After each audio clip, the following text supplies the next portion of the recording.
मजा नहीं है इसका। तो ताली का बंद बजाओ भाई, थोड़ा ताली बजाओ। आओ माया भी दिखत रहे, ये हमारे भैया का है नानपुरिया चाहिए जोड़ीदार कर ले कर। तो ये बगल वाले टीरा पे लाट टपक दे रहे हैं कैसे। लेकिन भाई साहब दूसरे के चीज को देखकर हैरान मत होना, दूसरे के चीज को देखकर हैरान मत होना, और भगवान आपको भी देगा मेरे दोस्त, माँ कसम कभी परेशान मत होना।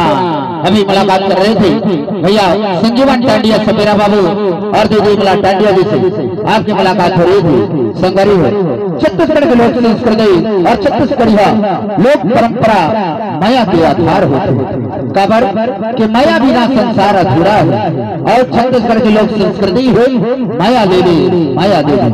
आज देश दुनिया में